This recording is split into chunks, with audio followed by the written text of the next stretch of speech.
Queridos professores, amados irmãos, a paz do Senhor Jesus. O meu nome é Bruno Castro, eu congrego no Jardim do Estádio e, pela misericórdia do Senhor, estamos aqui para gravar mais uma lição como subsídio aos professores. Agradeço a oportunidade ao Senhor, a oportunidade também ao CAPED, a toda a equipe do CAPED.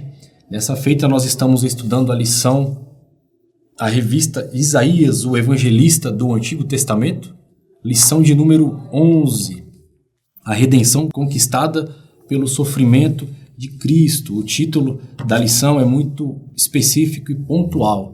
A redenção conquistada pelo sofrimento de Cristo, sofrimentos de Jesus de Nazaré. E é nisso que nós vamos tentar nos aprofundar nessa aula. De início, eu faço 3 sugestões aos professores.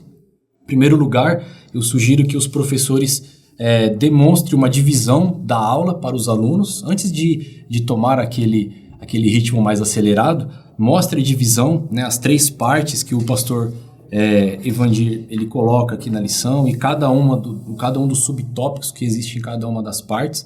Eu acho que isso é muito importante para um entendimento inicial dos irmãos que estarão participando da escola dominical. Tente demonstrar isso visualmente ou através de um slide, se não for possível, através da lousa mesmo. Segunda sugestão que eu faço é que o professor considere Isaías do capítulo 52, versículo 13, até o capítulo 53 e versículo 12, que é toda a perícope estudada. Considere todo esse trecho, leia todo esse trecho com a sala de aula, e nessa sugestão, se os professores conseguirem, destaque algumas palavras que indicam ali o sofrimento intenso do Senhor Jesus e a morte violenta e cruel que ele recebeu por causa dos nossos pecados. Mas mais do que isso, grife também os pronomes, né? Sublinhe ali, destaque, coloque em negrito os pronomes possessivo, meu, nosso, nós, e aquilo que se refere também ao Senhor Jesus, no que ele levou sobre ele, né? Como ele carregou. Então, faça esses destaques, né? Sublinhe essas palavras, porque eu acredito que na metade da aula nós vamos usar de forma mais objetiva. E a minha terceira e última sugestão, os irmãos podem trabalhar com a ideia de um quadro, de uma moldura, não é verdade? Por exemplo, se os irmãos conseguirem trabalhar com um slide, ou se não tiver slide, conseguirem arrumar 2 tipos de quadro, mostre um quadro, como geralmente a gente tem nas nossas casas, né? Um jardim florido, um paraíso, um céu, alguma coisa muito gloriosa. E um segundo quadro, uma segunda moldura com Jesus crucificado, né? Com os sofrimentos de Cristo. E trabalhe assim, o que te dá mais paz? Né? Essa glória, esse vislumbre, essa natureza, esse verde, esse céu azul? Ou o que te dá mais paz é esse homem sofrendo, né? Ensanguentado na cruz do Calvário? E aí, de repente, os professores podem, no meio da aula ou até mais para o final da aula, fazer a aplicação através de qual quadro, de qual ocasião vem a nossa paz. Não é a imagem por si, tá bom, meus professores? Mas é só para a gente tentar uma dinâmica com os alunos. Essa seria a minha terceira e última sugestão para o início da aula. Nós entramos então na introdução. O pastor Evandir, ele esclarece, né, de forma muito bem colocada na revista, que Isaías trabalha com 2 tipos de libertação, né, uma libertação física, literal e histórica, ali, principalmente do cativeiro babilônico, que virá num tempo futuro, mas também uma libertação espiritual. Então o pastor Evandir, ele coloca isso em blocos, não é verdade? Capítulo 40 ao capítulo 48, depois do capítulo 49 ao capítulo 57. Isso está muito claro na introdução, eu não quero ficar relendo, mas eu chamo a atenção dos professores para que destaquem isso, porque o recorte do nosso estudo dessa aula está justamente dentro do segundo bloco, não é verdade? Isaías 52 e 53, finalzinho do 52 e 53. E o recorte dessa lição, né, e toda essa perícope, ela é importante porque ela vai apresentar o Messias, né, a sua rejeição, humilhação, dor, morte, sofrimento, e inclusive vai falar da sua glória ou da sua glorificação, relembrando aí da sua ressurreição ou o trabalho, o fruto do seu trabalho. O pastor Evandir, ele também, ainda na introdução, ele diz que essa é a profecia mais sublime, a profecia messiânica mais sublime que encontramos a respeito do Senhor Jesus. Então, quando nós vamos, principalmente para os evangelhos, né, mas para todo o Novo Testamento, para as cartas de Paulo, para o Apocalipse, inclusive, para a carta de Pedro, nós vemos como essa profecia ela se cumpre em Cristo, né, de forma muito clara, de forma muito definida. O Manual de Profecia Messiânica, ele diz que Isaías 53 tem sido apontado como uma profecia messiânica central a respeito do Senhor Jesus. Por uma visão mais ampla, eu aconselho os professores a ambientarem a sala de aula e até se prepararem nesse sentido também, porque esse trecho que nós estamos estudando é considerado o quarto cântico do servo. Então, o livro de Isaías como um todo, ele apresenta 4 cânticos, alguns consideram 5 cânticos, não é verdade? O que são esses cânticos dentro de Isaías? A poesia lírica hebraica, quem consegue ler no original, né, consegue identificar ali um ritmo, e não somente um ritmo, mas também uma liturgia que nasce desses cânticos dos servos, né? Então nós temos o primeiro cântico em Isaías 42, do versículo 1 ao 7, que fala do chamado do servo. Depois Isaías 49, do 1 ao 9, fala da missão do servo. Isaías 50, versículos 4 ao 9, que fala do sofrimento e da resistência. E o quarto cântico, que é o nosso foco de hoje, Isaías 52, do 13 até o 53, 12, que fala do sofrimento do servo sofredor como nossa redenção. Alguns estudiosos consideram aquele trecho de Isaías 61, versículo 1 ao 3, como o quinto cântico, né, dentro do livro, embora não tenha a palavra servo ali, mas não existe um consenso, né? Alguns estudiosos que consideram dessa forma.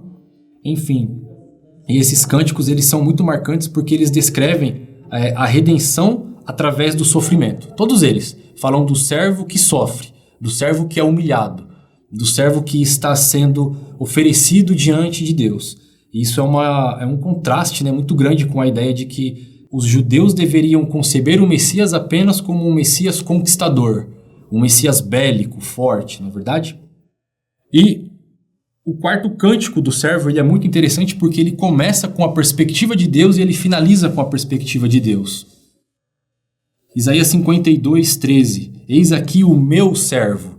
Então é o Deus Pai, o Senhor, Yahvé, falando de Jesus. Eis aqui o meu servo.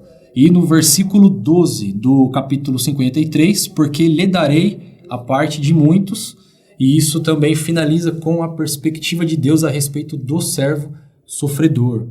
Outras questões importantes, meus irmãos, giram em torno da identidade desse servo, como que aconteceu esse evento, quem foi a testemunha, quem são os beneficiados e, em quinto lugar, o tempo. Então, para uma contextualização geral mais ampla, a respeito, por exemplo, da identidade. Quem é esse servo?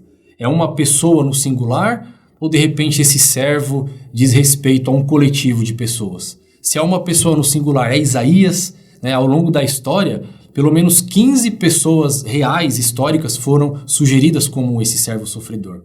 Será que é Isaías ou será que é algum outro profeta? Ou, se for uma ideia coletiva, será que é Israel?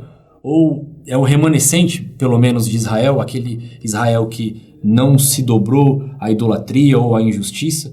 Então nós precisamos colocar isso daqui diante dos alunos de forma muito clara e aplicar ao Senhor Jesus, né? Porque esse servo sofredor, que sofre um sofrimento tão concreto, claro, é um sofrimento pessoal. Não diz respeito ao sofrimento de uma nação ou de um povo, mas é o sofrimento de uma pessoa, de um indivíduo em si. É o comportamento de um indivíduo que está ali, né? E não pode ser o sofrimento de um profeta, porque o profeta não morre no lugar de ninguém. Apenas quem morre no lugar de alguém e que pode pagar pelos pecados de alguém seria o Messias. E aí nós começamos a dar corpo para a identidade desse servo sofredor até chegar à perfeita aplicação em Jesus de Nazaré. Uma segunda consideração que eu acho importante os professores fazerem também é o evento. Como que isso acontece? Né? Qual é o ato? Qual é a ocasião? Qual é o episódio? E se nós pensamos em Jesus, nós devemos pensar também na cruz do Calvário. O evento principal e fundante onde essa profecia acontece é na cruz do Calvário. através de toda a dor relatada ali, de todos os sofrimentos, humilhações e desprezo. Terceiro lugar, a testemunha, ou seja, quem é o relator da morte e dos sofrimentos do servo sofredor, né? Nós sabemos que, numa primeira instância, é Isaías, obviamente, né? Quem está ali escrevendo, quem está tendo contato com a revelação de Deus é Isaías. Mas Isaías não é uma testemunha isolada, ele não é a única testemunha. Por quê? Eu comecei a ler, ou lembrar, na verdade, de alguns versículos nesse sentido, eu fui anotando. Por exemplo, João Batista, quando ele diz, eis o Cordeiro de Deus que tira o pecado do mundo, no início do Evangelho de João. Em outras palavras, ele pode ser uma testemunha. João Batista pode ser uma testemunha do Cordeiro de Deus que tira o pecado do mundo. Quem mais pode ser a testemunha? Maria, mãe de Jesus, João, o apóstolo, e aqueles vários algozes, os centuriões ao redor da cruz, que viram o que estava acontecendo, né, os sacerdotes, os fariseus, eles também são testemunhas do que aconteceu. O apóstolo Paulo, quando reconhece que Cristo é a nossa Páscoa, quando ele escreve para a igreja de Corinto, na sua segunda carta, a Páscoa faz menção do Cordeiro. Então, de certa forma, o apóstolo Paulo também é uma testemunha. O apóstolo Pedro, quando diz, fostes resgatados pelo precioso sangue de Cristo, como de cordeiro, sem defeito e sem mácula. De alguma forma, Pedro também viu e testemunhou Isaías 53. Os discípulos a caminho de Emaús, quando Jesus fala, ó nécios e tardos de coração, para crer tudo o que os profetas disseram, porventura não convinha que o Cristo padecesse essas coisas e entrasse na sua glória? E Jesus começa a pregar os profetas, está lá em Lucas capítulo 24. De alguma forma também quem foi testemunha? O eunuco etíope, que nós vamos ver com mais detalhe daqui a pouquinho, está em Atos capítulo 8. O apóstolo João, em Apocalipse, capítulo 5, versículos 6 e 7, e capítulo 14, versículo 1. Ainda em Apocalipse, os 24 anciãos, capítulo 5, versículo 14. Os 144.000, capítulo 14, versículo 4. Os salvos participantes das bodas do Cordeiro, que é a esposa, e o evento onde estará a esposa e o esposo, Apocalipse 19, 7. Todos os remidos em Cristo Jesus, Apocalipse 21, versículo 22 e 23, e capítulo 22, dos versículos 1 ao 3. Inclusive, todos aqueles que transpassaram o servo sofredor, lá em Zacarias 12 e 10. Na verdade, o servo sofredor é testemunhado, é relatado e é vivido por todos nós que nos achegamos a Cristo, por todos nós que confessamos que Jesus é o Cordeiro de Deus, que tira o pecado do mundo e que enxergamos que a partir da cruz do Calvário nós podemos obter redenção, né, a partir do sacrifício de Jesus. Em quarto lugar, os beneficiados. Quem são os beneficiados? Ora, todos aqueles que reconhecem e se rendem ao servo sofredor. Quinto lugar, qual é o tempo, qual é a época dessa profecia? Alguns vão discutir, ela já havia acontecido antes do exílio, ou ela aconteceria durante o tempo do exílio babilônico, ou seria um evento posterior. Nós sabemos que isso vai se cumprir literalmente 700 anos, mais ou menos, depois da profecia de Isaías. Historicamente falando, 700 anos depois dessa profecia. Mas, de uma perspectiva eterna, nós sabemos que o Cordeiro de Deus foi morto antes da fundação do mundo. Pedro fala dessa forma, e Apocalipse 13, 8 fala dessa forma e traz essa perspectiva também. Qual é o tempo? É um tempo eterno. Jesus, o Cordeiro de Deus, foi morto desde antes da fundação do mundo, mas historicamente falando, 700 anos depois, aos arredores de Jerusalém. Uma observação importante é que, assim, professores, contextualizem os alunos, não é verdade? Com todas essas informações. E assim, embora existam muitos estudos sérios e até exaustivos em cima dessa perícope de Isaías, nós partimos do Novo Testamento. Então nós estamos no Novo Testamento, nós estamos em Cristo, e lendo o Novo Testamento, nós fazemos a correta interpretação de Isaías 53. Lucas 22, 37 diz assim, Jesus dizendo, porquanto vos digo que importa que em mim se cumpra aquilo que está escrito, e com os malfeitores foi contado, porque o que está escrito de mim terá cumprimento. Então Jesus, Ele lê as Sagradas Escrituras e ele sabe que ele cumprirá essa profecia. Jesus ainda diz em João 5,39: examinai as Escrituras, porque vós cuidais ter nelas a vida eterna, e são elas que testificam de mim. Então nós partimos do Novo Testamento. Paulo diz, lá em 1 Coríntios 15, do 3 ao 4, porque primeiramente vos entreguei o que também recebi, que Cristo morreu por nossos pecados, segundo as Escrituras, e que foi sepultado e que ressuscitou ao terceiro dia, segundo as Escrituras. Então a ênfase de que a gente parte do Novo Testamento e interpreta o Antigo Testamento na pessoa do Senhor Jesus e na obra redentora do Senhor Jesus não deve ser nenhuma novidade para a gente. Mas a gente não pode ler esse trecho de Isaías 53, mesmo sob toda a nossa convicção e familiaridade com o texto, e tratá-lo de forma mecânica, fazer uma leitura mecânica do texto, sabe? Tratar o texto de forma trivial e sem surpresas, porque o Espírito Santo renova essa palavra no nosso interior, na nossa fé, no nosso coração, diariamente, se for necessário, diariamente. E a gente pode ler esse texto com surpresa, com encantamento, com paixão e com lágrimas nos olhos, não só na Santa Ceia, não só no momento de quebrantamento, mas diariamente, porque isso diz respeito à nossa salvação. Então, essa observação é que, embora debaixo de toda a convicção que nós temos a respeito desse texto, que ele não venha cair numa leitura mecânica quando abramos as Sagradas Escrituras. O pastor Evandir, naquele tópico Você Sabia, ele faz menção do Felipe, né, o diácono Felipe, pregando o evangelho para o eunuco etíope. Ele era etíope, na verdade, e é muito interessante esse trecho, muito interessante. O Andreas Kostenberger, que escreveu aquela introdução ao Novo Testamento, ele diz assim que há mais citações e alusões de Isaías 53 em Mateus do que em qualquer outro livro do Novo Testamento. Veja só, em Mateus existe uma citação e 7 alusões a Isaías 53. 1 Pedro fica logo atrás com uma citação direta e 6 alusões. E isso é impressionante, considerando que o volume, né, do texto de Mateus e o volume de 1 Pedro de ser bem menor, de ter ainda uma citação direta e 6 alusões ou 6 paralelos. Isaías 53 é citado 7 vezes de forma direta no Novo Testamento. Isso está em Mateus, em Lucas, em João, em Atos, Romanos, 1 Pedro. E a citação mais longa que nós temos no Novo Testamento, obviamente, está em Atos capítulo 8, que é esse trecho que está no Você Sabia, da lição de número 11. Então, nós devemos ter uma atenção especial a respeito disso daqui. Em primeiro lugar, o foco evangelístico da igreja primitiva era Jesus de Nazaré. Era Jesus e a obra de Jesus. O foco evangelístico da igreja primitiva não era melhoria de vida nesse mundo. A gente não consegue abrir o Novo Testamento e encontrar Paulo, Pedro, João, Estevão, Filipe, seja quem for, dizendo, olha, venha para Jesus que ele vai melhorar a sua vida em todos os sentidos nesse mundo.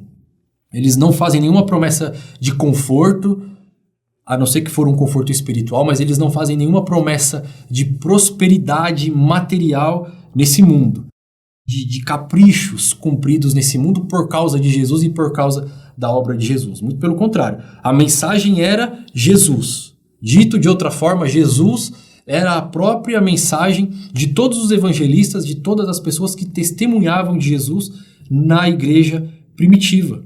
E isso é muito importante a gente destacar isso daqui, porque Filipe prega o Jesus crucificado, o Jesus que morreu pelos nossos pecados, o Jesus que nos substituiu na sua condenação na cruz do Calvário. Então, esse trecho de Atos 8, ele é crucial. Existe uma pergunta, entendes o que lês?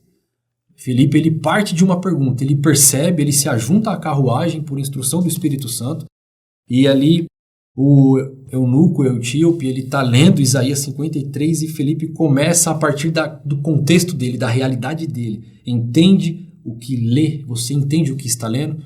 Né? Então, O foco era Jesus e a via principal de testemunho de evangelização da igreja primitiva, quase que via de regra, era através das Sagradas Escrituras. Então isso é muito importante para você, professor de escola dominical, porque você também evangeliza quando dá aula na escola dominical. Às vezes você pode ter a impressão que não, mas você evangeliza, inclusive, algumas pessoas que fizeram até o caminho inverso, que se batizaram primeiro antes de ter aquela conversão plena. Nós passamos por um fenômeno religioso muito atual de nossa época, né? Antigamente a igreja batizava quem se convertia. Agora, em alguns dados momentos, a gente precisa evangelizar alguns batizandos, né? Então, a gente tem esse trabalho de evangelização muito precioso na nossa mão, enquanto a gente expõe as Sagradas Escrituras e perguntamos todos os domingos na escola dominical: você entende o que você está lendo? É importante também nós notarmos que esse eunuco, ele estava muito provavelmente lendo a Septuaginta. A Septuaginta é o Antigo Testamento traduzido do hebraico para o grego. Então, é muito importante a tradução da Bíblia na linguagem daquele que a lê. E ele era um temente a Deus, ele não era ainda um prosélito, né? Um prosélito, o que é um prosélito? É uma pessoa que não era judia, um não-judeu convertido à religião judaica, mas a todos os seus ritos, inclusive, por exemplo, a circuncisão. Como um eunuco seria circuncidado? Seria muito difícil um eunuco ter a circuncisão. Então, no Novo Testamento a gente encontra os prosélitos, que estão, entre aspas, um pouco mais próximo da religião judaica e de todo o formalismo judaico, mas um pouco atrás dos prosélitos tinham os tementes a Deus. Então nós vemos em várias passagens, principalmente em Atos, os tementes a Deus. Esse eunuco etíope, ele era muito provavelmente um temente a Deus e não um prosélito. E a grande questão aqui é, ele está lendo alguma coisa e ele pensa, é mais do que um sacrifício animal. Um animal não teria a descrição que recebe o servo sofredor de Isaías 53. E aí começa uma questão muito interessante que ele começa a se identificar. Como que uma pessoa e um homem sofre desse jeito? E ele via a sua condição de humilhação e de sofrimento. Para não falar de Filipe, que já estava sofrendo com a dispersão que tem lá no comecinho do capítulo 8, as perseguições que a igreja começava a enfrentar por parte dos judeus, o martírio que ele tinha testemunhado ali, muito provavelmente ele tinha testemunhado o martírio de Estevão. Para não falar de Filipe, mas para falar só do eunuco, ele tinha uma espécie de vergonha e de sofrimento sobre si por ser castrado, não é verdade? Então nós temos que trazer isso daqui à tona. Um eunuco naquela época poderia ser, por exemplo, um sinônimo de maldição, de humilhação, uma pessoa que não teria descendente, que não continuaria no chão da história, que não veria a sua prole. Isso nos tempos antigos, isso considerado na cultura do Oriente Médio há 2000 anos atrás, tinha um peso muito maior do que existe hoje em dia na nossa sociedade. Naquela época, um eunuco era quase sinônimo de impureza, dependendo do contexto. Se nós formos para a Bíblia Sagrada, Deuteronômio 23, capítulo 1, está escrito ali sobre a exclusão cultual. Veja, eu não estou dizendo cultural, mas cultual, ou seja, a exclusão de um eunuco do culto. E claro, ele teria também toda uma exclusão cultural, social e emocional. Então, por que Deuteronômio 23:1 tem essa questão com os eunucos? Porque, devido ao contexto cultural da época, um eunuco, ele geralmente a sua condição social era definida por causa de rituais pagãos, né? Ou até por causa de defeitos físicos, de mutilação física. Então trazia aquela ideia de destruir o poder procriador, né, que estava ali desde a criação. Então Deuteronômio 23:1, os professores confiram lá o contexto para ambientar a sala de aula. Provavelmente esse eunuco conhecia essa passagem, mas ele conhecia também Isaías 56. Se aquele eunuco estava lendo Isaías 53 naquele dia, provavelmente ele tinha conhecimento de Isaías 56, que fala da promessa de inclusão dos eunucos no culto, na Assembleia dos Santos, na Assembleia de Deus, na Assembleia dos Justos. Então, ele começa a entender que Isaías 53 se cumpria agora em Jesus, depois da pregação de Filipe, a reintegração de um eunuco que havia sido desprezado por toda a sua cultura, inclusive por todos os indicativos lá no Pentateuco, por causa de Jesus que tomou aquele lugar dele de humilhação e de dor e de sofrimento e de maldição, ele seria cedo ou tarde incluído na congregação dos justos, na Assembleia de Deus, no culto a Deus. Os professores confiram lá em Isaías 56, o versículo 3, 4 e 5, com essa gloriosa promessa de inclusão. Como que isso é possível?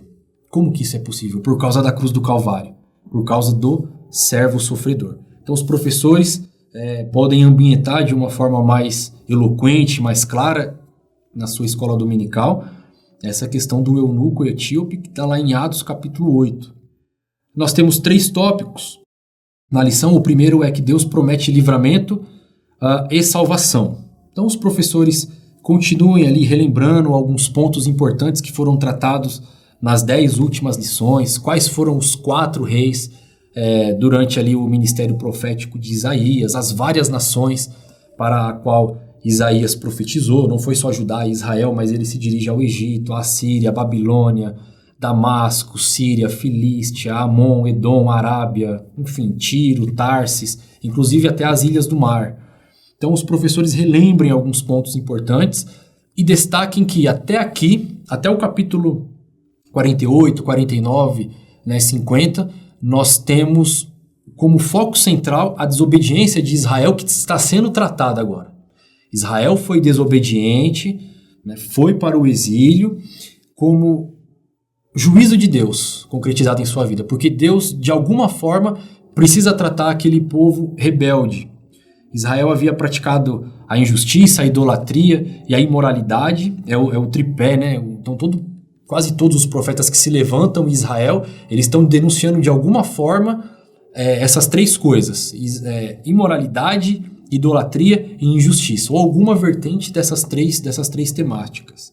Então, Deus castiga o seu povo, e isso gera dor, e isso gera sofrimento. Por que isso gera dor e gera sofrimento? Porque ao abandonar Deus, Israel vai longe demais, os judeus vão longe demais, e é impossível fazer o caminho de volta para Deus sem o coração sofrer. Então essa é a grande questão. E a grande questão aqui é mais do que isso. É que Deus também sofre com o seu povo. Deus é afetado com o sofrimento do seu povo, seja na Babilônia, seja onde for. Deus sofre com o seu povo, Deus sempre sofreu com o seu povo. Os irmãos voltarem a alguns versículos, vejam lá que existe uma preocupação divina muito grande. Isaías capítulo 52 e versículo 5. Deus diz assim: "E agora, que tenho eu aqui que fazer, diz o Senhor, pois o meu povo foi tomado sem nenhuma razão, e os que dominam sobre ele dão uivos, diz o Senhor, e o meu nome é blasfemado incessantemente todo dia." Todo dia. O nome do Senhor é blasfemado todos os dias por causa do cativeiro dos judeus. Só que no versículo seguinte, versículo 6, olha o peso desse versículo. "Portanto, o meu povo saberá o meu nome. Por esta causa, naquele dia que eu mesmo sou o que digo, eis-me aqui." Veja que não é só Isaías que diz eis-me aqui, mas Deus também diz, de alguma forma, eis-me aqui. Eis-me diante desse povo que sofre, eis-me misturado com esse povo que sofre e que está no exílio. Então, todo o castigo de Deus ele existe, ele é muito claro, ele é muito real, inclusive para nós hoje como igreja, tá? Mas Deus ele não nos castiga como o diretor da escola, que dá suspensão para um aluno ali muito bagunceiro, mas ele dá tchau para o aluno vai para casa e se resolve com o pai. E o diretor vai para casa dele e ele não tem mais contato com o aluno, muito pelo contrário. Deus sofre com a gente como o pai do aluno que foi suspenso. Então, o pai daquele aluno ele vai ver aquele bilhete de suspensão, alguns irmãos sabem bem do que eu estou falando, e Deus sofre com o filho. Ele vai corrigir o filho, de repente ele vai continuar o castigo que o diretor continuou, mas depois ele abraça o filho novamente, ele chora com o filho e ele se preocupa com o filho. O pai ele vai sofrer a suspensão do filho bagunceiro da escola junto com ele, mas o castigo não vai deixar de existir. E prosseguindo aqui, o pastor Evandir ele diz que Isaías ele começa a mudar a entonação quando a gente vai chegando aqui mais próximo dos cânticos dos servos, principalmente no quarto cântico. O pastor Evandir diz que entre as idas e vindas de Israel para essa terra de sofrimento e de opressão, é chegada a hora de Deus apresentar como se daria o seu sofrimento. E uma pergunta muito importante que existe aqui na lição, logo na introdução, diz assim, mas como se dará isso? Como se dará o livramento de Israel? Deus enviará seus exércitos angelicais e levantará um grande exército sobre a terra? Não. É uma resposta que existe embutida no próprio texto, e é uma provocação que o pastor Evandir faz com a gente e que serve como um grande prelúdio da lição de hoje. Não é através de exércitos angelicais ou de um grande exército sobre a terra que se dará a salvação de Israel, porque em seguida o próprio Deus diz, eis aqui o meu servo, e aí ele apresenta o servo sofredor, capítulo 52 e versículo 13. A redenção não será por meio de pagamento de dinheiro ou de bens terrenos. Lá no capítulo 52, versículo 13, está escrito assim, porque assim diz o Senhor, por nada fostes vendidos, também sem dinheiro sereis resgatados. E aqui a concepção da revelação e da profecia de Isaías, ora ela oscila entre a libertação futura do cativeiro babilônico de Israel, ora ela oscila entre a libertação espiritual do povo de Deus, seja Israel, seja os judeus, seja nós, igreja do Senhor. Então, a nossa salvação não vem através de um grande e poderoso exército angelical, nem mesmo de um grande e poderoso exército terreno, e nem através de pagamento de dinheiro ou de bens desse mundo, mas vem através do servo sofredor e do seu sangue vertido na cruz do Calvário. Vejam bem que essa palavra servo, às vezes ela pode ser usada para Israel, está lá em Lucas 1,54, ou mesmo para Davi, Lucas 1,69 ou Atos 4,25. Mas o servo por excelência é Jesus. Somente Jesus é o servo por excelência que cumpre essa profecia de Isaías 53, porque essa profecia diz respeito à expiação. Ninguém jamais pôde ou poderia sofrer e morrer como um ato expiatório, como uma pessoa inculpável, como uma pessoa justa, uma pessoa que receberia ali glorificação e uma herança pelo seu trabalho. Então a Bíblia reconhece que Jesus é esse servo. Principalmente eu destaco aqui com os professores, Atos 3,13, que diz que Deus glorificou o seu servo Jesus. Atos 3,26, Deus ressuscitou o seu servo Jesus. E Atos 4,27 e 4,30 diz que o teu santo servo Jesus. Algumas traduções, a ARC e a ARA, trazem a tradução de filho. Então essa tradução pode ser filho, servo, jovem, mas a melhor tradução, a mais apropriada para esses contextos aqui, seria justamente a de servo. Quando a ARC e a ARA traduzem como filho, é justamente para enfatizar uma relação única que Jesus mantinha com o Pai. Mas se a gente pensar no trabalho de Jesus e no ministério de Jesus, a melhor tradução seria a de servo. Sobretudo porque a gente lembra do próprio Senhor Jesus falando que o Filho do Homem não veio para ser servido, mas para servir. Ou Paulo falando de Cristo, que ele esvaziou-se a si mesmo, assumindo a forma de servo. Então a questão de Jesus ser o servo, sofredor, ao mesmo tempo o servo por excelência, é muito clara nas Sagradas Escrituras, e nós teríamos uma série de outros textos para colocar diante da sala de aula.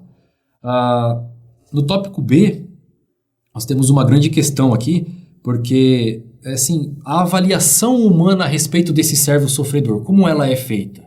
Como que os judeus, ou como que os romanos, como que os homens da época avaliaram o sofrimento do Senhor Jesus na cruz do Calvário? Aqui a grande questão é que nós temos um contraste, porque Isaías 53:1 fala a respeito do braço do Senhor. Toda vez que a Bíblia fala do braço de Deus, do braço do Senhor, é para destacar o poder de Deus. Poder, inclusive, ameaçador contra os inimigos de Deus. A Bíblia de Estudo Arqueológica diz que quando a Bíblia se refere ao braço do Senhor, seja nesse texto ou em outros textos, é para desnudar o santo braço do Deus poderoso que entre aspas, arregaça as mangas para intervir pessoalmente em alguma situação a favor de um justo ou a favor do seu próprio nome. E aí, a revelação da profecia de Isaías, ela oscila entre o deslumbramento e a decepção. Porque ao mesmo tempo que nós temos um Deus grande e poderoso que desnuda o seu braço poderoso para salvar o seu povo, nós temos o Deus fraco, humilde, morto, fragilizado, o Deus sofredor. E aí, como que essa conta fecha na cabeça de um judeu? Porque não fecha, não só de um judeu, mas de qualquer um, de qualquer ser humano. Como que essa conta fecha na cabeça de alguém? É por isso que Isaías diz assim, ele começa falando, quem deu crédito à nossa pregação? Isso ecoa, inclusive, Isaías 6:9. Então disse ele, vai e dize a esse povo, ouvis de fato e não entendeis, e vedes em verdade e não percebeis. Ou seja, Isaías sabia desde o início do seu ministério que ia pregar para um povo que ia ouvir e não ia entender. Quem deu crédito à nossa pregação? Não é de estranhar, queridos professores, que muitas vezes que nós pregamos o evangelho e testemunhamos a respeito de Jesus e as pessoas rejeitam ou não entendem ou escarnecem ou resistem a essa mensagem. Não é de estranhar, porque isso é quase a via de regra. Quando uma pessoa aceita Jesus por Jesus, pela cruz do Calvário, pela salvação e pela sua obra redentora, isso é de fato um milagre no entendimento daquela pessoa. Né? E aqui a gente está no coração palpitante dos evangelhos. A cruz, o escândalo da cruz, que Paulo fala lá em 1 Coríntios. É escândalo para os judeus, fraqueza para os gregos. Mas é na cruz que acontece a expressão máxima do amor de Deus por nós. Né? Na cruz se encontra a santidade absoluta de Deus e o seu amor e a sua misericórdia por homens pecadores. Então, onde Deus está na cruz? Ele está se resolvendo com Ele mesmo.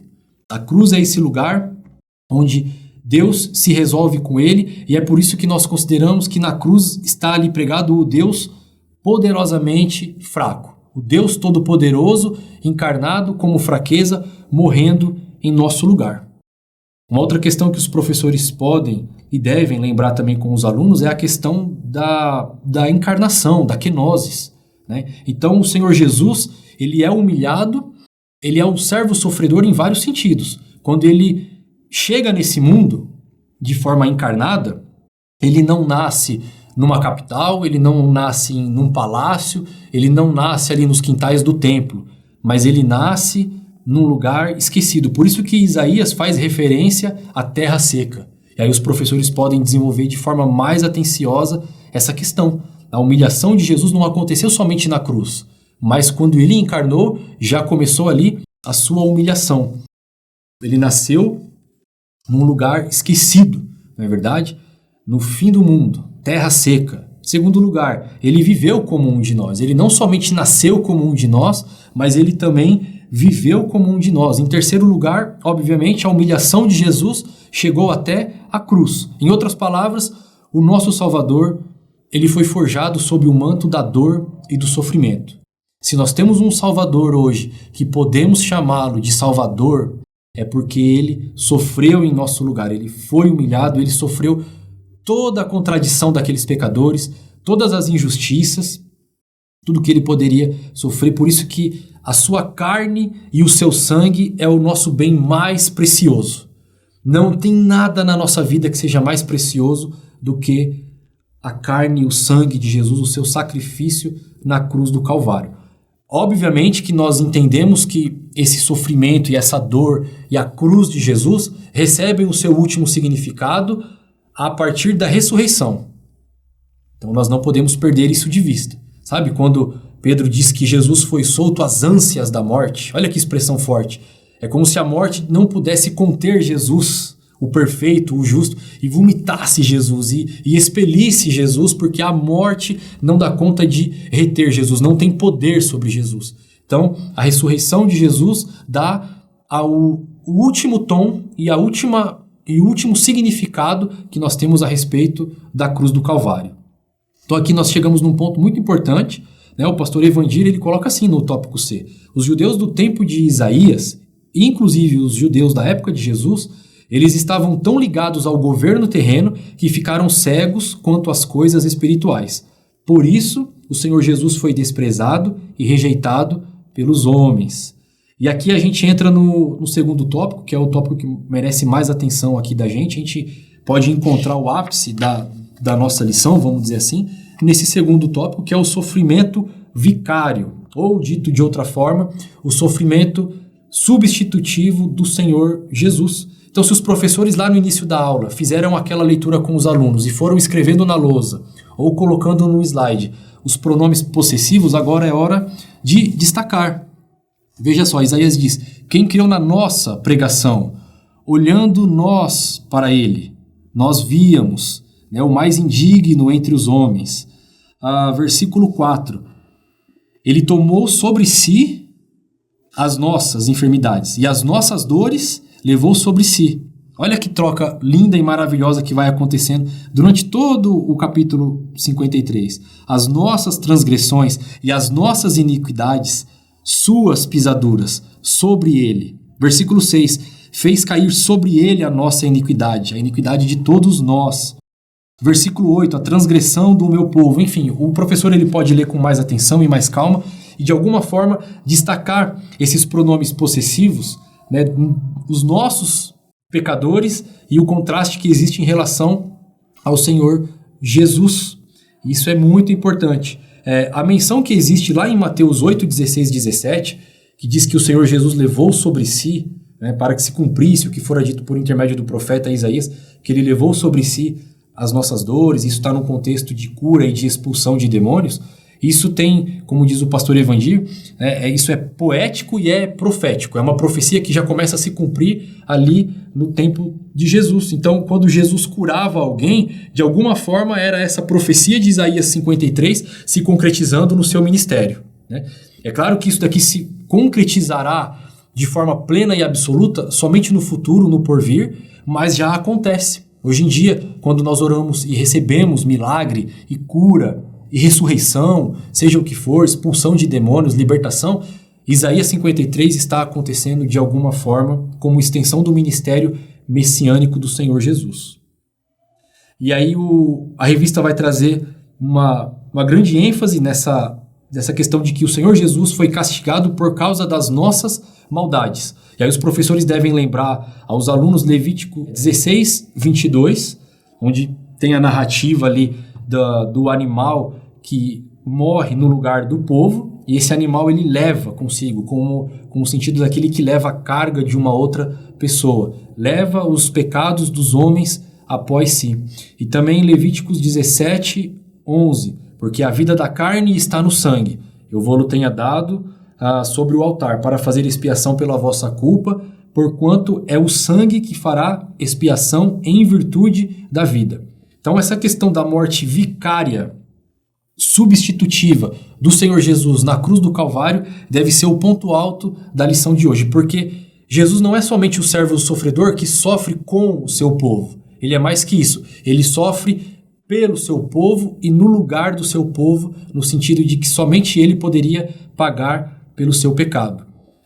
Os irmãos devem lembrar em Atos 3 que quando Pedro e João sobem ao templo, eles não sobem na hora do sacrifício, eles sobem na hora da oração e não mais na hora do sacrifício. Por quê não mais na hora do sacrifício? Porque na mentalidade da igreja primitiva, dos apóstolos e daqueles que aceitavam a Jesus, o sistema sacrificial levítico já estava obsoleto, já não tinha mais importância. Teve a sua importância num tempo passado, mas depois do sacrifício de Jesus de Nazaré, eles não sobem mais para o templo na hora do sacrifício, somente na hora da oração, porque eles veem no sangue de Jesus e no sacrifício de Jesus essa expiação e essa morte vicária realizada de forma cabal, perfeita, sublime, absoluta e insubstituível, e a morte de Jesus acaba com todo o restante de expectativa em relação ao tipo de salvação que os judeus esperariam.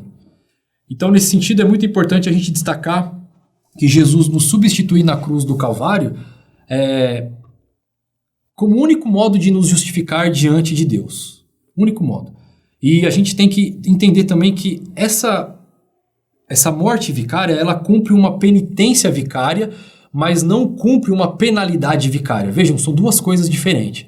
A penitência vicária, o que que é? Jesus recebeu em nosso lugar a dor, a morte e o sofrimento, mas ele não recebe a penalidade vicária substitutiva no sentido de padecer por nós eternamente no inferno.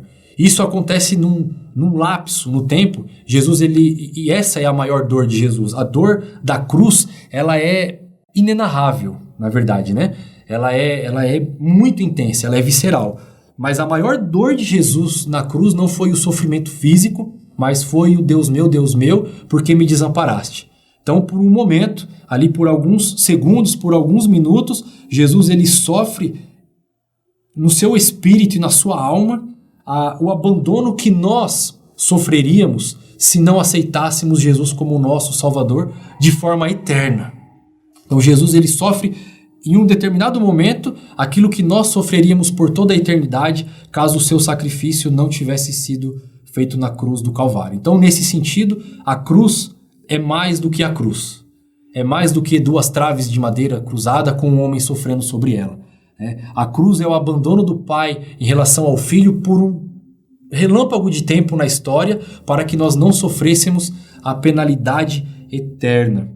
E isso é muito importante porque a justiça de Deus deveria ser cumprida. Jesus ele nos substitui na cruz do Calvário como quem dizendo: a justiça de Deus não pode ser anulada, ela deve ser substituída.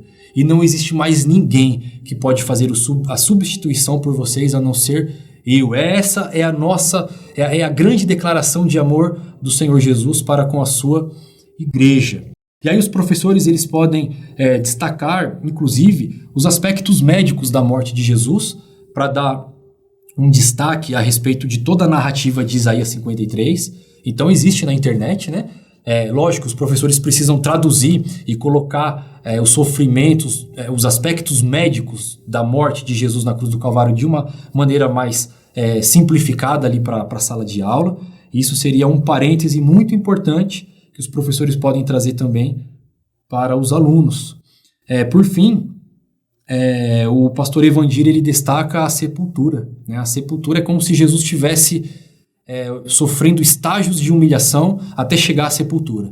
Então é um julgamento injusto na casa de Caifás, é uma punição severa, ali é uma tortura muito intensa, depois a cruz do Calvário, depois a morte como o expirar da vida, mas mais do que a morte ele desce à sepultura.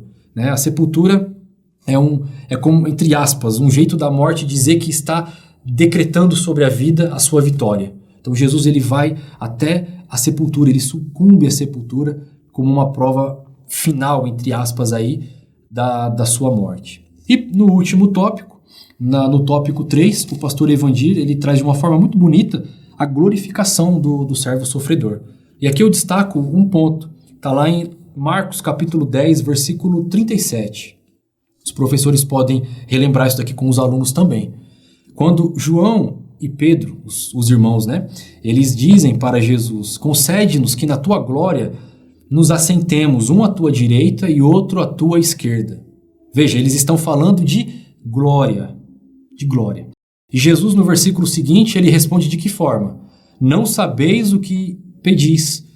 Podeis vós beber o cálice que eu bebo e ser batizado com o batismo que eu vos batizo? E eles disseram: podemos. Jesus, porém, disse-lhes: em verdade, vós bebereis o cálice que eu beber e sereis batizados com o batismo com que eu sou batizado, isso num tempo futuro. Então, quando os discípulos falam de glória, Jesus fala do cálice do seu sofrimento. E é claro que depois Jesus diz assim: olha, vocês vão beber desse cálice, mas num tempo um pouco mais futuro, se referindo ali ao martírio de Tiago e de todos os discípulos, né? O que a gente aprende com isso? Que quando a gente fala de glória, a gente não fala de glória sem falar de cálice. E Jesus está dando uma lição muito importante para a sua igreja nesse sentido. Não é verdade? A igreja não fala de coroa de glória, de coroa da vida, de coroa de alegria, sem antes falar de coroa de espinhos. Então a gente não pode fazer o caminho da glória sem antes fazer o caminho do Gólgota. Jesus está ensinando que a glória só é possível após o cálice. Então é muito importante aquela sugestão que eu trouxe de dinâmica, se os irmãos conseguirem levar 2 quadros, né, para a igreja nesse dia no comecinho da aula, ou colocar em algum slide e dizer, olha, qual é o quadro que mais te dá a paz? A gente não pode pular o quadro daquele servo sofredor, ensanguentado, morrendo em nosso lugar. A cruz, inclusive, deve assumir uma linguagem cultica indispensável na nossa vida. Então, o culto deve girar em torno da cruz de Jesus. A nossa vida no trabalho, a nossa vida doméstica, o nosso assentar, o nosso deitar, o nosso levantar, a nossa agenda, os nossos sonhos, a nossa diversão, pense no que você quiser, deve estar em torno da cruz do Calvário. E a gente não pode abrir mão disso em nenhum momento da nossa vida, porque pra gente a cruz é mais do que comoção, ela é conversão. Se a gente se converte de verdade ao Senhor Jesus de Nazaré e olha para a cruz, a gente passa do estágio da comoção e vai para o estágio final da conversão, que é o que ele teria para nós. O pastor Evangelho ele vai destacar ali que o Evangelho ele é universal, ele deve ser pregado a todos os homens, povos, tribos, línguas e nações. O trabalho do servo sofredor é agradar ao seu Senhor. Então, destaque, professor, que ao Senhor, a Yahvé, agradou moer Jesus. Está aqui em Isaías 53. Então, todo esse drama vivido por Jesus estava nos planos de Deus, né?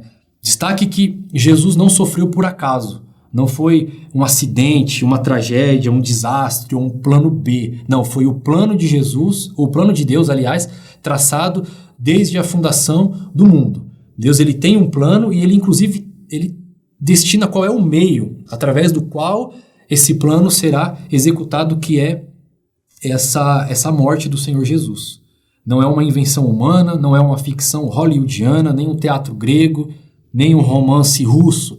É o fato histórico mais poderoso que aconteceu. A cruz é verdade. Ela pode ser escândalo para alguns, fraqueza para outros, tragédia para outros, mas ela é o poder de Deus para a salvação de todo aquele que crê. A cruz é o evento histórico mais importante que nós podemos contemplar, obviamente ao lado da ressurreição. Enfim, eu espero que esses comentários contribuam com os professores. Eu sugiro que os professores pensem mais algumas expressões, algumas palavras, mais alguns assuntos e expandam, né, diante da sala de aula ali, falando dos sofrimentos do Senhor Jesus, e finalize tirando dúvidas dos alunos, não é verdade? Valorizando as participações, vendo se os alunos têm alguma pergunta, se eles querem lembrar de algum versículo, isso é muito importante. Valorize cada contribuição, cada participação dos alunos. E por último, faça uma recapitulação, professor, mas é uma recapitulação relâmpago assim, de 1 minuto.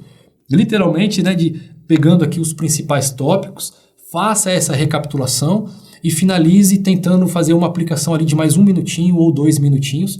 Ou a revista nos ajuda com a aplicação pessoal, como que eu consigo aplicar tudo isso na vida dos meus alunos. Então, leve os alunos a pensarem, será que diante desse sofrimento e dessa tão grande salvação você vai odiar agora o seu pecado? E confessar o seu pecado? E abandonar o seu pecado? E amar Jesus mais do que você ama o seu pecado?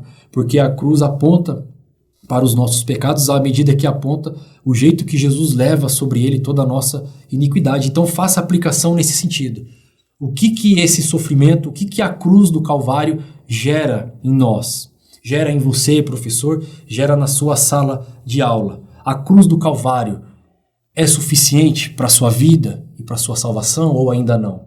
Se ainda não, é necessário fazer uma releitura muito clara da Bíblia Sagrada. E se é suficiente, você pode terminar a aula glorificando ao Senhor, orando a Deus com a sua sala, agradecendo por esse sacrifício feito na cruz do Calvário, agradecendo pela vida de Jesus derramada sobre a nossa vida, pelo Espírito Santo que é nos outorgado e que nos tira desse lugar de achar que Jesus é um assunto de museu e nos faz viver Jesus. O Espírito Santo que nos conduz a Jesus. Traga isso na sua oração de gratidão.